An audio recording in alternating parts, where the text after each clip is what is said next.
Muito obrigado. Bom, a gente vai tentar então colocar essa palestra na rede. Eu devia falar inglês, mas dada a circunstância, como não tem ninguém aqui para me justificar, eu resolvi falar em português. A gente vai tentar fazer uma coisa com subtítulos, né? Esse problema é o seguinte, é uma das coisas que eu mais fiquei entusiasmado na minha vida inteira de pesquisa, porque o problema é um problema simples. Acho que muita gente já ouviu falar desse problema, o famoso problema 3x mais 1. Eu, assim, sou fanático por esse problema, como muita gente é, né? E eu tive uma ideia bacana que foi o seguinte: ao invés de tentar resolver o problema, tentar perguntar por que o problema é difícil. Não que eu tenha chegado a alguma conclusão sobre por que ele é difícil. Tem algumas sugestões, algumas dicas sobre por que ele é difícil, mas eu consegui, se não entender por que ele é difícil de maneira mais assim profunda, pelo menos saber o que faz com que ele possa ser generalizado e então torná-lo mais difícil ainda. E eu acho que também é uma maneira interessante de se colocar dentro da perspectiva da filosofia da ciência, no contexto da descoberta, que é um pouco o seguinte: se você resolver um problema é uma coisa bacana, mas chegar no limite da dificuldade do problema é o outro lado da questão. Eu acho muito interessante, é sobre isso que eu quero falar com vocês. Como chegar ao limite do outro lado da questão, né? Bom, o problema é chamado problema de Collatz. Ele também é chamado de problema de Siracusa, problema de Kakutani, algoritmo de Hasse, problema de Ulam, Thwaites problem e algoritmo de Hailstone. Hailstone é chuva de pedra, granizo e tal. Cada pessoa que tomava esse problema na mão tentava modificar, explicar e ver um lado do problema, por isso que ele tem uma porção de nomes assim. Mas ele foi primeiramente colocado em 1928 com a seguinte função absolutamente óbvia, né? Óbvia de entender, pelo menos. f de x, você multiplica 3x mais 1, x é ímpar, e divide por 2 se x é par. Tá? Divide por 2 se x é par. Só isso. Bom, o problema é o seguinte. Na verdade, olhando assim, você fala, bom, tudo bem, o que vai acontecer com isso? Acontece que o que a gente vê na prática é que a hora que você faz uma iteração repetida partindo de qualquer número, a coisa começa a subir, eventualmente desce, eventualmente em inglês, mas acaba descendo e chega no 1. Tá? Isso aconteceu com todas os programas de computadores que fizeram, simulações, etc. Estatisticamente se vê que é isso, etc. Bom, numa notação mais apropriada, e agora começa aí um pouco de como é que eu vi, como é que eu olhei para o problema, ele é o seguinte: eu vou chamar de T2 de x, né? Então T2 de x é x sobre 2, se x é congruente a 0 módulo 2, e 3x mais 1 sobre 2, se x é congruente a 1 módulo 2. Por que eu já coloco 3x mais 1 sobre 2? Porque é aqui que vem o ponto-chave da questão. A hora que você divide por 2, ele pode parar de ser par. Se for 32, dividindo por 2 dá 16, dividindo dá 8, etc. Mas se for 10, dividindo por 2 dá 5. Então, você pode dividir, se ele for par, você pode dividir uma vez ou várias vezes por 2. Tudo bem. Mas se ele for ímpar, 3x mais 1 certamente é par. Então, o próximo passo já é dividir por 2. Então, eu já estou condensando 2 passos de uma vez aqui. Tá? Olhando dessa maneira, você aí tem uma maneira que você tem uma pega de maneira que possa generalizar esse negócio, e aí chega no que eu vou querer mostrar para vocês. Bom, vamos falar um pouquinho de uma nota biográfica. Esse senhor simpático e modesto é o Lothar Collatz, que é um teorista de números alemão. Nasceu em 1910 e morreu em 1990, e uma das coisas interessantes que eu achei interessante da vida dele é que ele morreu com 80 anos assistindo um simpósio internacional de aritmética computacional em Varna, no Mar Negro, na Bulgária. Então, com 80 anos, o camarada especialista em teoria de números, autor de um problema desse que ficou famoso. Eu digo para vocês que esse problema é mais interessante do que o Teorema de Fermat. Por que eu digo isso? Primeiro, que o Teorema de Fermat já foi resolvido. Segundo, que não tem graça nenhuma. O que seria engraçado no Teorema de Fermat se tivesse, dizer que não existem números tais que x elevado a n mais y elevado a n igual a z elevado a n para n maior ou igual a 3, dizer que não tem nenhum não é muito engraçado. O bacana seria se tivesse, né? Teria uma coleção de exemplos engraçados, de soma de cubos que é um cubo, de soma de quinto que é aquele. Então, de uma certa maneira, ele é mais interessante e eu acho que ele é comparado com a conjectura de Goldbach, né? Diz que todo par é a soma de dois primos, também é outra perigosa. Eu acho que esse problema é do tamanho do interesse do problema de Goldbach. E esse senhor aí foi quem inventou o problema. Eu até achei uma carta dele, deixa eu até mostrar a carta aqui. Ah, que pena que não apareceu, deixa eu ver se está. A carta que ele escreveu, por alguma razão sumiu.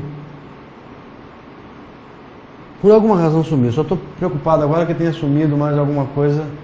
Bom, se sumiu mais alguma coisa, eu estou com a versão errada do arquivo. Mas vamos ver lá. Eu verei no devido tempo.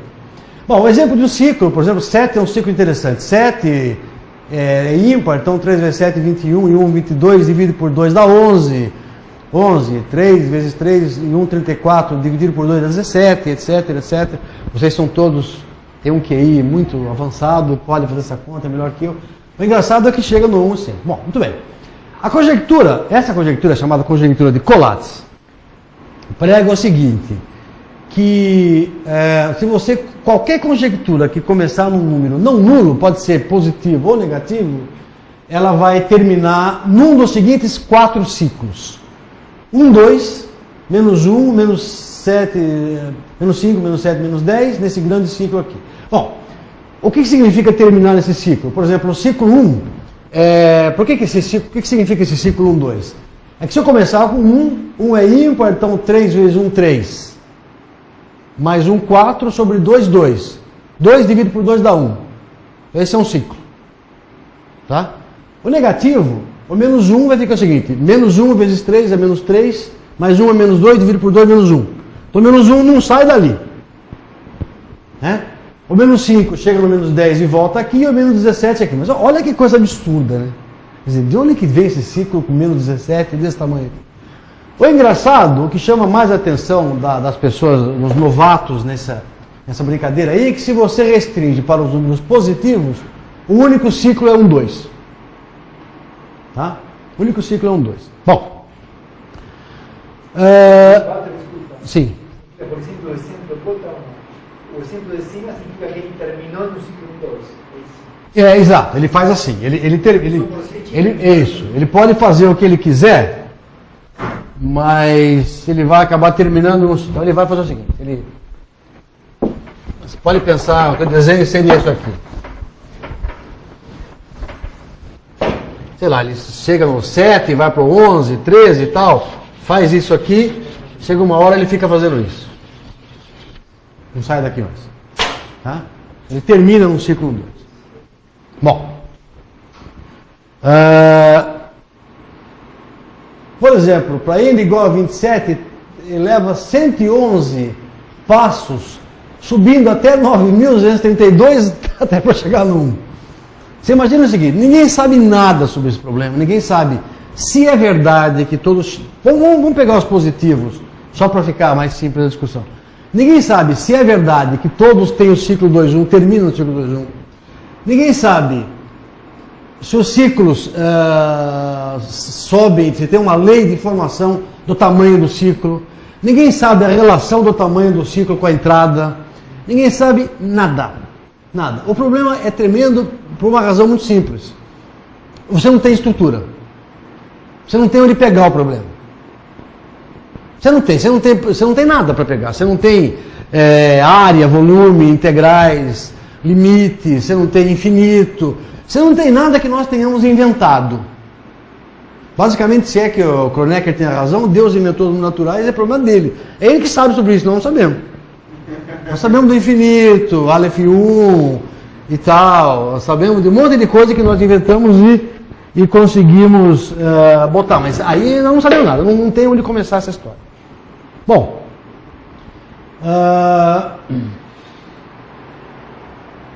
o problema é que ninguém sabe nada, como eu estou falando, ninguém sabe se converge, e ainda por cima, pode ser que tenha outros ciclos que não seja só um, dois. A conjectura é pior do que essa. É que pode ter mais ciclos, sei lá, de repente o número 2 elevado a 2 elevado a 147, começando com aquilo ali, ele entra num ciclo positivo diferente. Ninguém sabe nem se há outros ciclos. E se há um número finito de ciclos, etc., não se sabe nada. É uma frustração enorme esse problema. Né? Um problema que valeria $500, o pobre coitado do Paul Erdős, que não tinha dinheiro. O Erdős não tem dinheiro. Eu encontrei 2 vezes com o Paul Erdős, ele não tinha dinheiro, não tinha casa, não tinha onde morar, não tinha nada. Mas ele costumava oferecer dinheiro pelos problemas. Ele falou assim, olha, eu não vou conseguir pagar, mas o dinheiro que ele oferecia mostrava a crença que ele tinha, que ele não precisava tirar dinheiro do bolso. Eu perguntei para ele uma vez quanto dinheiro ele teve que tirar do bolso, assim, muito pouco, quase não teve, assim, $10, aquele que ele errou. Ele falou, ofereço $15, o moleque resolvia ter que pagar e tal, uma coisa assim. Mas os que ele oferecia muito dinheiro, realmente não precisava pagar nada, nunca teve que tirar. Ele ofereceu 500 para esse problema. Eu acho que ele estava enganado. Aí nós vamos ver por quê. Então ele disse que... aí entrevistaram, perguntaram para ele por que o problema era difícil e tal. Eu acho que ele ofereceu um pouco, né? Ou sei lá, ele também não estava muito achando que alguém conseguisse. Ele falou que a matemática não está ainda madura por esse tipo de problemas confusos, perturbadores e difíceis. Segundo a opinião dele. E ofereceu... Eu estou oferecendo 20 mil. Sério, não é brincadeira. Ofereço $20 mil para quem resolver o problema. Qual é a questão? Quem resolveu o problema? Resolveu a conjectura, se é verdadeira ou falsa. Resolveu a conjectura de Collatz. À vista. À vista. Ofereço $20 mil. Olha só, hein, eu estou... É porque acho que o Erdős não sabia muito, não entendeu muito a dificuldade. Eu ofereço 20 mil, tenho certeza que não vou precisar pagar. Eu só não ofereço mais porque vocês vão achar que é mentira. Vai pôr na internet Hã? agora. 20 mil. Bom, chinês, Não, pode deixar o chinês também. Tem muito chinês trabalhando com isso, vocês vão ver que tem chinês já atrás disso. Uma bibliografia excelente é esse camarada aqui, Jeffrey Lagarias, né? Que escreveu uma bibliografia anotada do... Eu vou deixar esse slide depois para vocês, para quem quiser ali. Mas o cara é um especialista nesse problema e tem... O problema tem várias generalizações. Já existem várias generalizações. Aí me ocorreu esta, né? Uma vez, dormindo, me ocorreu essa... É uma coisa engraçadíssima. Me ocorreu dormindo essa generalização. Porque eu pensei o seguinte, por que o problema é tão difícil? O que é que faz com que o algoritmo continue rodando? Né? É óbvio, no caso do 3x mais 1, é que 3x mais 1 é sempre par, quando x é ímpar. Isso é óbvio. Mas por que eu não consigo, então, generalizar essa ideia? E é isso que faz com que o algoritmo continue rodando. Isso não resolve nada. Isso explica por que o algoritmo não para.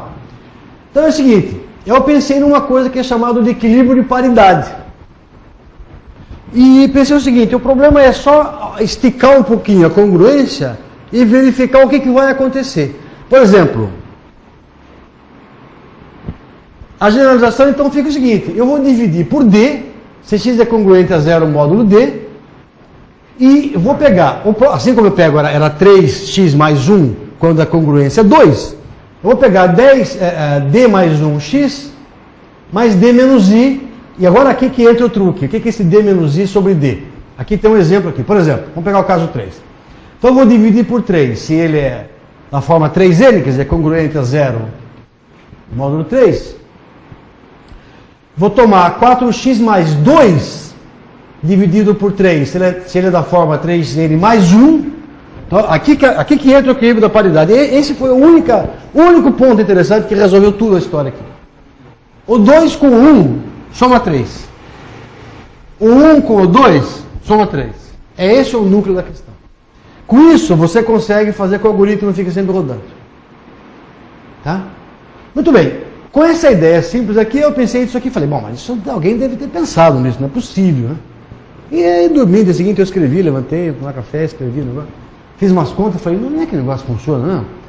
Fiz uma série de contas e tal, aí achei que as minhas contas estavam indo muito pouco longe, eu pedi para o João Fernando, que não está aqui, o João Fernando fez um programinha bem amador, e falei, João, olha, vamos tentar ver se é isso aqui. Expliquei para o João falou, olha, vamos tentar. Fez um programinha bem simples, assim, sem técnica nenhuma, testando assim, força bruta, nos primeiros 1000 casos e tal, para D igual a D igual a 3, D igual a 4, 3 na verdade, porque D mais 1.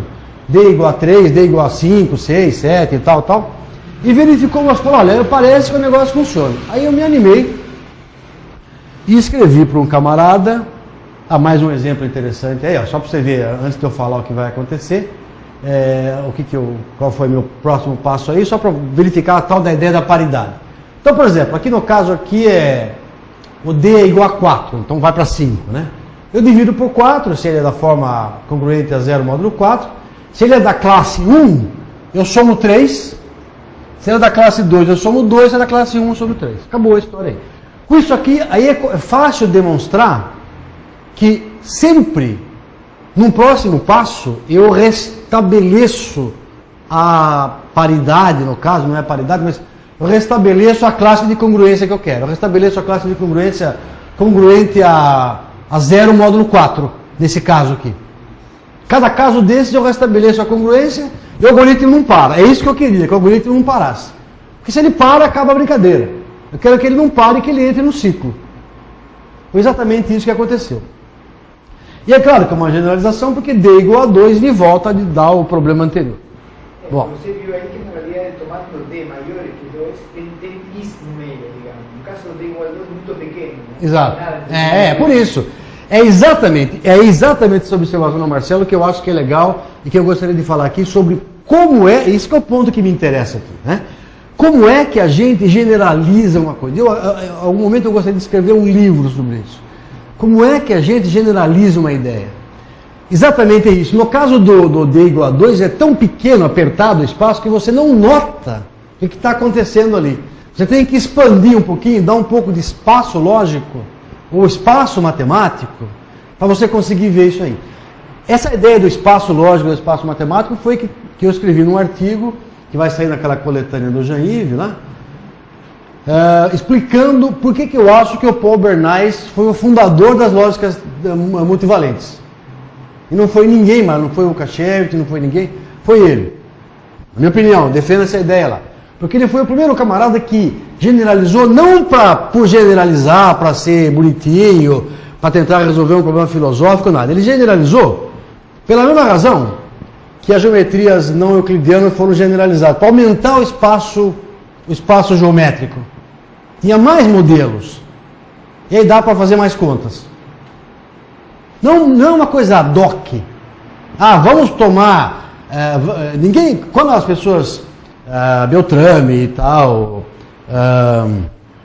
Riemann, etc., pensavam, isso é a minha posição, pensavam na geometria não euclidiana, ninguém pensava no seguinte, vamos inventar umas retas que sejam tortas? Não era essa a ideia. Isso é a maneira errada de generalizar. Vamos fazer com que a reta se cruze no infinito em mais de um ponto? Não era essa a ideia. A ideia é, vamos tentar ver o que acontece se eu tirar esse axioma? Os modelos é que resultam naquilo que resultou. Tá certo? Eu acho que uma ideia parecida para a lógica é essa. Vamos ver o que acontece a hora que eu tento ver que aqui é muito apertado, aqui eu tento dar um pouco mais de espaço aqui, um pouco mais de espaço lógico. É exatamente isso que eu pensei aqui, um pouco mais de espaço aritmético, para ver o que acontece. Né? E aí você vê que tinha, aquilo exatamente como o Marcelo comentou, no caso 2 estava tudo tão apertadinho que você nem via o efeito da paridade. Agora aqui você vê claramente. Mas não para por aí a história, vamos chegar lá. A conjectura é a seguinte então, é fácil ver que x congruente a i módulo d implica que TD, né, a nova função, congruente a x é congruente a 0 módulo d. Portanto, o algoritmo nunca para.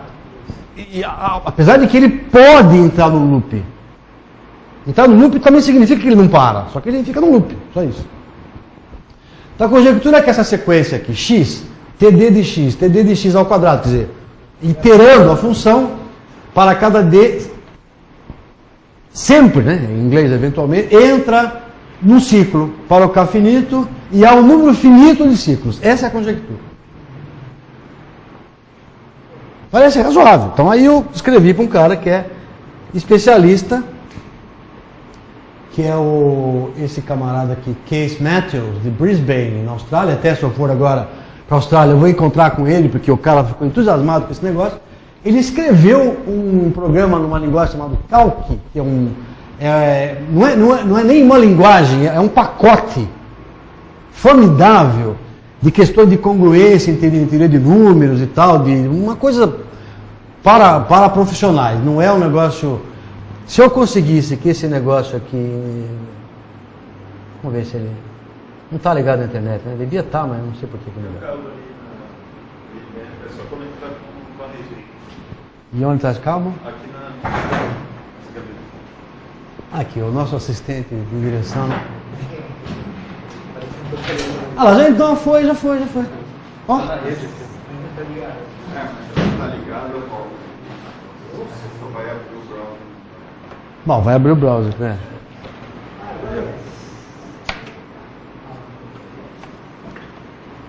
Bom, aí eu escrevi para esse camarada e o cara me respondeu assim, que a conjectura era muito interessante e que ninguém tinha pensado nisso. Como que acontece isso? Inacreditável. Aí ele falou, olha... Aí tenta outra vez, quer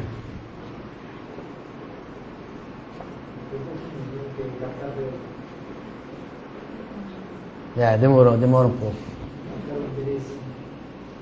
Espero que... Bom.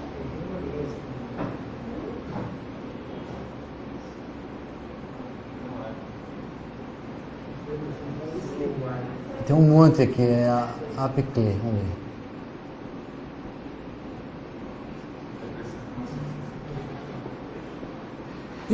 Vai demorar. Ixi. Por que não abre, hein? Será o AppCli?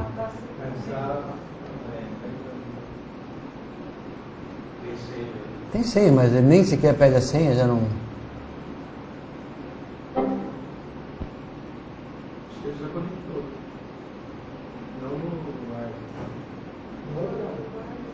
Pode ser que o outro tenha. Pode ser que ele tenha carregado com fio, né? Tá. Então ele escreveu aqui na página dele lá e tal, fez um programa, botou aí Walter Carnella Generalizei isso aqui, e fez um programa super ultra profissional que eu nunca na minha vida conseguiria nem imaginar, que pega aqui o valor pega todas as trajetórias, x, t de x, t ao quadrado e tal, para x até 60 mil sobre 2, e aí usa um tal de método de Floyd, sei lá do que esse método, escova o bit e vai mais rápido, não sei das quantas, e dá para você testar aqui o D você pode botar aqui o D entre 2, vamos ver se pegar, por exemplo, aqui 6 e 6, eu vou pegar só o D igual a 6, só para dar uma ideia aqui, porque faz tabelas imensas esse negócio aqui.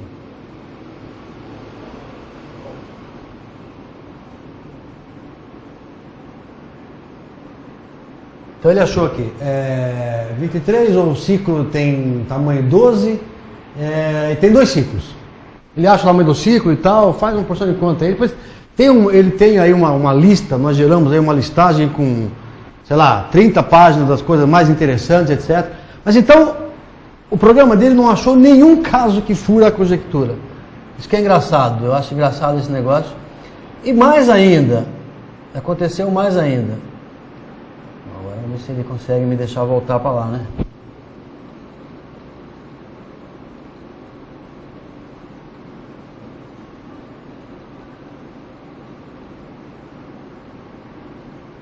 Parece que ele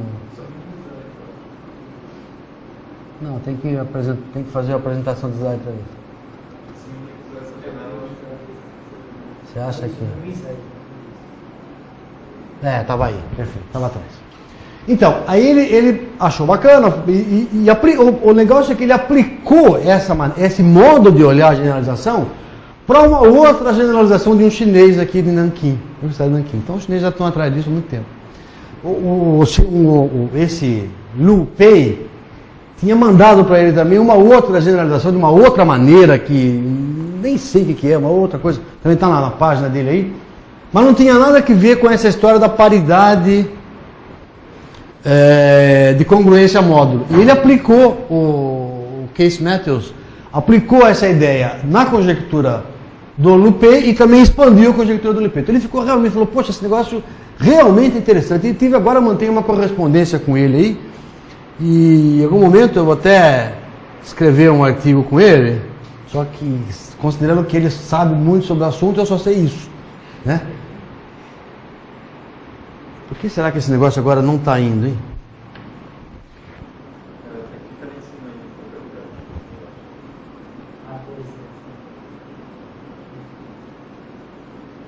Vamos ver. Bom, a evidência empírica, então, o que é interessante é que, diferentemente do caso 3x mais 1, tem vários chamados ciclos não elementares. Ciclo elementar seria como o ciclo 1, por exemplo, ciclo 1, 2. Tem vários ciclos. Acaba aumentando muito o ciclo. D igual a 7, por exemplo, tem somente ciclos elementares. Então ele se parece com o caso 3x mais 1. Aí você poderia falar, não, é porque o 7 é primo, mas também não é o caso, porque 14, não sei por alguma razão, 14, 18, 21 e 7 são parecidos com o caso 3, o caso original do colapso. Então tem tanta coisa para entender aí. Por exemplo, que subclasse de problemas que teria só o ciclo elementar, como o problema original do colapso? Sei lá, até isso, ninguém sabe, ninguém tem ideia, né, de como resolver essa história aí. Muito bem. E então, o que foi legal, se você quiser ver depois, eu não vou colocar aqui, porque acho que não interessa muito, dá um pouco de trabalho de entender a generalização do chinês Liu Pei, mas também conseguiu uma ampla classe agora de outras generalizações. Bom, o que isso tem a ver com o seminário de lógica e com o departamento de filosofia? Surpreendentemente tem a ver. Surpreendentemente tem a ver. Primeiro, com lógica tem a ver o seguinte: uma generalização da função elementar lá do Collatz dá origem, uma certa generalização, dá origem a um problema indecidível. Isso foi mostrado por um cara chamado Kurtz e esse Simon. Esse rapaz, Simon, trabalhou aqui na Unicamp, foi meu professor quando eu estava aqui na graduação. Ele é o irmão do Imre Simon, do Imre Simon. Eu não sei o nome dele. Ele imigrou para os Estados Unidos e, sei lá, e trabalha lá. Eu acho que o Rodrigo até conhece. Esse não conhece, não? Ele nunca apareceu na USP. É o irmão dele, é o irmão mais novo. Bom, esse cara aqui, então, por coincidência, também teve aqui na Unicamp. Mas ele, junto com o Kurtz, ele mostrou que uma certa generalização é indecidível, aí desenvolvendo uma sugestão do John Conway. O que é interessante é que a generalização que o John Conway tinha em mente parece com a minha, por alguma razão, e leva à indecidibilidade. Quer dizer, eu não estudei essa questão, mas as minhas generalizações vão levar a uma... Eu conjecturo, outra conjectura, mas essa eu ofereço pouco porque essa é barata e fácil. Vão levar a uma classe infinita de problemas indecidíveis. Olha uma tese de doutorado na mão, na manga do colete. Você não pode, não, você já tem, não vai querer mudar agora. Dá uma classe, quer dizer, alguém da computação que se quisesse trabalhar com isso, acho que seria extremamente interessante. Não é difícil e do jeito que eu estou vendo o problema agora, conjecturo que dá origem a uma classe infinita de problemas indecidíveis. Bom, e o que é que isso tem a ver? Por que problemas indecidíveis são interessantes? Porque de repente alguns deles podem ser candidatos àquilo que o Gödel tinha em mente. Pode ser um problema daquele tipo. É difícil achar problema da classe que o Gödel tinha em mente. Quer dizer, questões verdadeiras e indemonstráveis na aritmética. Tem lá as coisas do O primeiro que teve foi o do... Como é que ele chama lá? O Harrington, em Paris. Que acharam uma generalização da fórmula de Ramsey, do teorema de Ramsey combinatório finito, mostrando que aquilo dava origem a uma asserção que exemplificava a asserção gödeliana. Algumas dessas poderão ser similares, eu não estou dizendo que sejam, mas é interessante isso. Então, de alguma maneira, isso tem a ver com lógica. E o que tem a ver com filosofia? Muito bem. Tem a ver que é o seguinte, tem vários artigos tentando explicar ou tentando entender por que esse problema é difícil. Né? Deixa eu ver uma coisa, agora, antes de falar... Antes de falar do... Eu acho que eu vou até fechar isso aqui e vou pegar o meu outro arquivo que tem a outra generalização.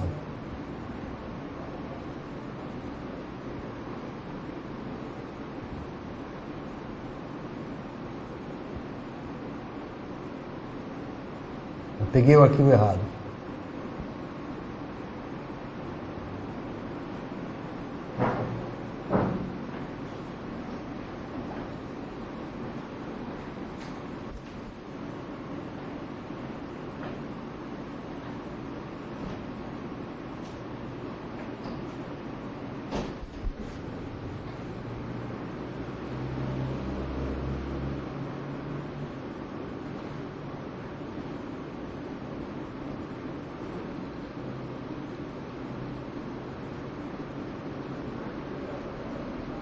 Onde que está isso? Olha, realmente eu passei horas melhorando o slide e agora não sei por que ele não está aqui. Bom, não está. Não está, vou voltar onde eu estava. Carregar o que eu tinha.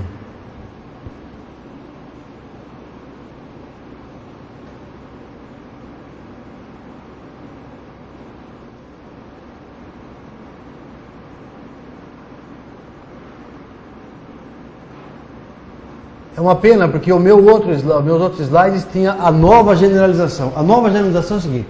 Antes de eu falar do Van Bendingen, que é um camarada lá de Bruxelas, a outra generalização é o seguinte. Bom, é claro, eu não vou lembrar agora a fórmula, mas é claro que se eu tenho isso aqui, TD de x, e vou dizer o seguinte, é igual a x sobre d, quando x é congruente a 0 módulo d, d mais 1 x mais d menos i, quando x é congruente a i módulo d, etc. Eu estou só fazendo aqui o d mais 1 aqui, mas eu podia falar o seguinte, eu posso pegar uma coisa do seguinte tipo, t de km, sei lá, de x, é algo como k é x dividido por m, quando é congruente, etc. E é k vezes m mais, sei lá, qualquer coisa, kx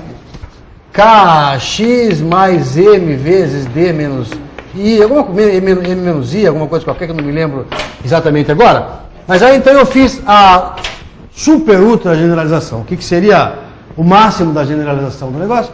E aí verifiquei uma coisa que, por azar, eu não trouxe o slide, mas era uma coisa super interessante. Aí, a mágica termina. A mágica termina.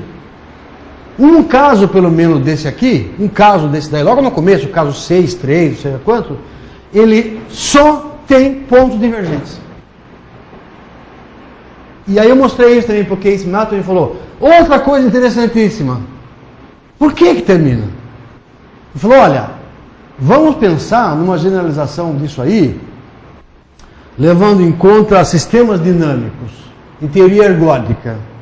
Que eu respondi para ele, muito obrigado, só que eu não conheço muito sobre isso, não vou poder ajudar.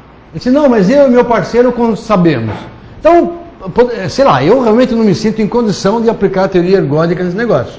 Mas eles têm feito. E o que é engraçado é que isso aí são, olhando do ponto de vista dos racionais e de outras categorias de números. Mas acho que no meu artigo que está no ClearPrints, nem no meu artigo não está isso aí, porque foi recentemente que eu descobri isso. Assim, no carnaval agora que eu fiz as contas e vi isso aí. Mas eu posso passar para você depois dos slides mais apurados. E aí o interessante é o seguinte, a hora que você sai desse esquema D mais 1, como se fosse 3x mais 1, né? D no próximo número, D mais 1, etc. E amplia esse negócio aqui, a mágica perde efeito. E há casos, pelo menos um caso que eu descobri, que diverge em todos os pontos. Tem um único ponto que ele converte. Olha, ele começa e não tem um único exemplo, uma única entrada que ele entra em ciclo. Ele diverge e só cresce para todos os números. Agora, por que isso acontece? Eu não tenho a menor ideia. Eu gostaria de ser competente o suficiente para pensar isso do ponto de vista da teoria ergódica, até, como eu vi uma sugestão de uma pessoa aí, o cara escreveu um artigo, do ponto de vista dos números p-ádicos. O cara suspeita que isso tem uma propriedade profunda dos números p-ádicos. O Rodrigo pode explicar melhor para vocês depois na aula o que são os p-ádicos.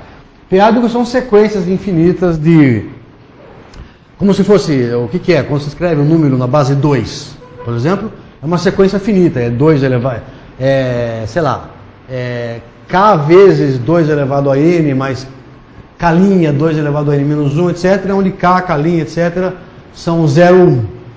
Né? A sequência é finita. O número é p-ádico, é 2-ádico, por exemplo, quando a sequência é infinita. Você pode fazer sequências infinitas dessa brincadeira aí, você pode somar, você pode fazer a diferença, você pode pensar em paridade e tal, os números são 2-ádicos. Você pode pensar em números p-ádicos, isso aí é uma coisa tradicional de álgebra. Então, número na base P, só que séries infinitas desse tipo. Eles se comportam como? P'. Eles se comportam não como um corpo, mas tem algumas propriedades numéricas. É um corpo meio capenga. Não dá um corpo. Né? Que eu saiba, não dá um corpo. Sei lá, pode ser que algum P', não sei. Tanto quanto eu saiba, dá um conjunto de elementos numéricos que você pode somar, subtrair, até verificar, multiplicar, pode ver se são pares ou ímpares, congruente ou não, congruente a 0, módulo 2 ou não, etc.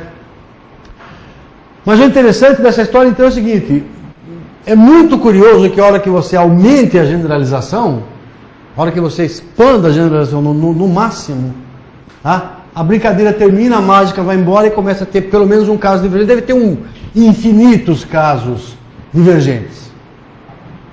E pode ser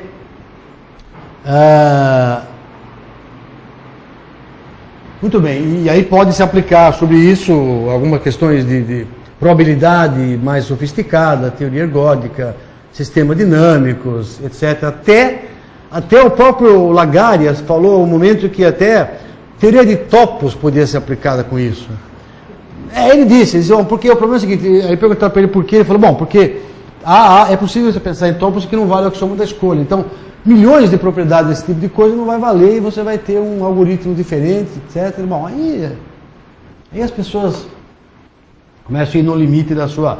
Agora, quem tem a ver com filosofia, tem um artigo desse camarada Jan-Paul van Benderen, que ele trabalha com filosofia da matemática, e ele escreveu um artigo tentando mostrar, ele diz o seguinte, uma das frases que ele falou assim, bom, primeiramente, é muito fácil inventar problemas similares, mas por que este caso do Collatz atrai atenção? Eu não acho que ele está errado, eu acho que não é nada fácil inventar problemas interessantes.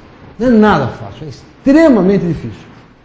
Extremamente difícil e tem o seu sentido, eu diria, até porque naquele sentido que eu falei no começo, quando você não consegue resolver, também ir no caso limite, complicar ao máximo, pode te dar uma informação. Talvez até melhor do que dar uma solução ad hoc do problema. Então, eu disse, bom, e fácil não é, mas tudo bem.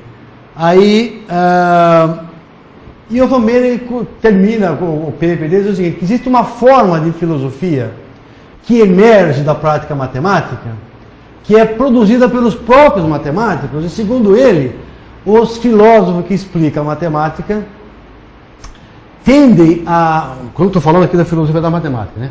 Tendem a se fixar nos produtos finais, ou nas provas finais, e nunca dão atenção para aquilo que vem no meio. que pode ser muito mais interessante como uma peça de filosofia da matemática do que um teorema, uma coisa final, uma coisa... É claro que tem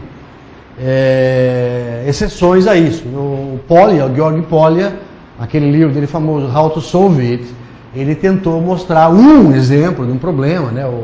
É o teorema dos polinômios poliedros. Vértices menos V menos L mais fáceis igual a 2, né? Dos poliedros. Qual que ele tentou? Então esse é o Lakatos. O Polya tentou trabalhar com, não sei com qual dos problemas, eu não me lembro agora exatamente qual, mas ele pegou um problema e tentou mostrar o método e não o produto final. E o von Benega diz que isso é uma coisa interessante. Então, desde esse ponto de vista, trabalhar com esse problema aí que eu estou chamando a generalização do problema x mais b, né, uma generalização 3x mais 1, cujo nome também muita gente não gostou. Algumas pessoas me falaram assim, não, esse nome é péssimo. O problema x mais b dá a ideia de uma função linear e tal. Arranja outro nome. Mas por enquanto o nome é esse. Eu posso arrumar outro nome. Mas ninguém me sugeriu um nome melhor. Se vocês tiverem uma ideia, me digam.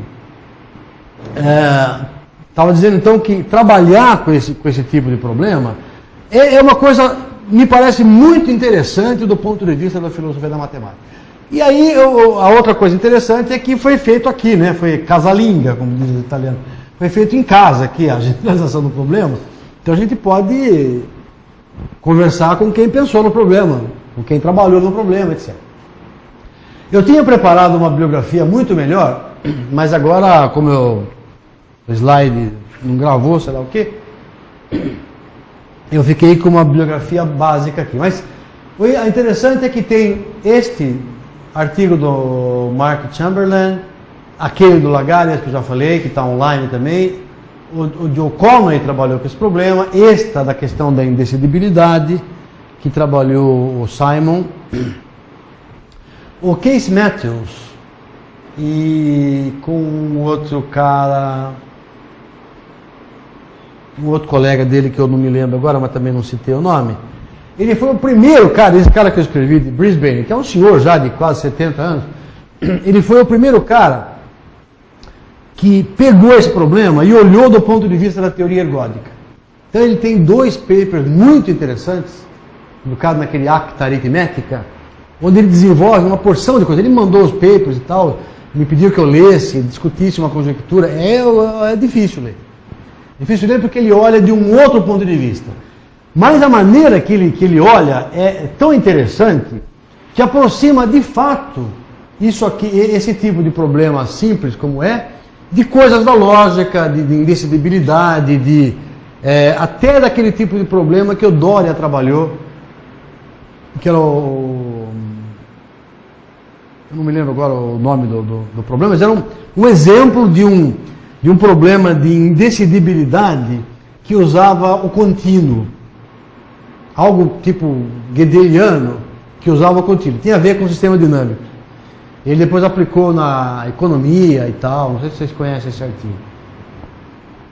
Mas enfim, esse tipo de abordagem, eu acredito, né? Estou propondo aqui. Se você olhar por esse ponto de vista de probabilidade, e de teoria ergódica, e de sistemas dinâmicos, eu acho que dá também vários exemplos interessantes de coisas que podem ser muito relevantes. E tudo começa com uma brincadeira numérica e a expansão, por outro lado, é o caso de que você perde a mágica, como eu digo, que a hora que você sai um pouco aqui você mexe um pouco nos parâmetros aqui, começa a divergir loucamente, me parece extremamente interessante. Bom, infelizmente, os slides acabaram e eu termino junto com os slides. Né? Era isso que eu queria mostrar para vocês, então. Muito obrigado.